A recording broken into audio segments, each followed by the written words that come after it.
Ontario Construction News Daily Podcast, Wednesday, March 19th, 2025. A massive new recreation center is coming to Rosedale, complete with a pool and gym. Talk about a community upgrade. Plus, a major contract's been awarded for the new Eastern Bridge project, ensuring smoother commutes and economic growth. Stay tuned, and much more in today's episode.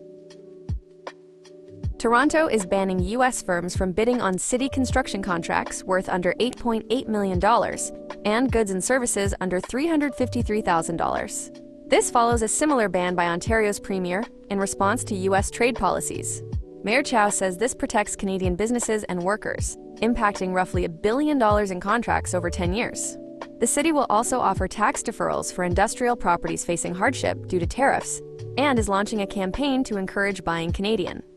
This move affects about 10% of Toronto's recent contracts, totaling around $210 million. Toronto's getting a brand new recreation center. A sweet new facility is going up at 1020 Yonge Street in Rosedale, replacing an old parking lot. Think a 6-lane, 25-meter pool, a leisure pool, a gym with a track, and tons of space for programs and events. It'll be super accessible and aiming for net zero emissions. They're starting the design process this spring, with construction kicking off in early 2027 and wrapping up by summer 2030. So, get ready, Rosedale. Your new community hub is on its way. Canada's pouring some serious cash into nuclear energy. They've partnered with AtkinsRéalis to give the CANDU reactor a major upgrade, a project called Monarch getting $304 million in funding. This isn't the only nuclear news, though. They're also boosting small modular reactor projects. $55 million is heading to Ontario Power Generation for 3 new reactors, potentially creating thousands of jobs. Sask Power is also getting an $80 million injection for its own SMR pre-development work. All told, a big push for nuclear energy in Canada aiming for cleaner power and economic growth. A big contract's been awarded for Ottawa's new Eastern Bridge. The Canadian government just gave Parsons/Stantec a $10.6 million deal to be the technical advisor. This massive bridge project, aiming for completion by 2034, will link Ottawa and Gatineau, improving transit, boosting the economy, and making commutes easier and safer. The advisor will help with everything from design to environmental impact studies, working closely with the National Capital Commission. And importantly, there will be public consultations to make sure the project works for everyone. It's a huge undertaking, aiming for a better connection between the two cities.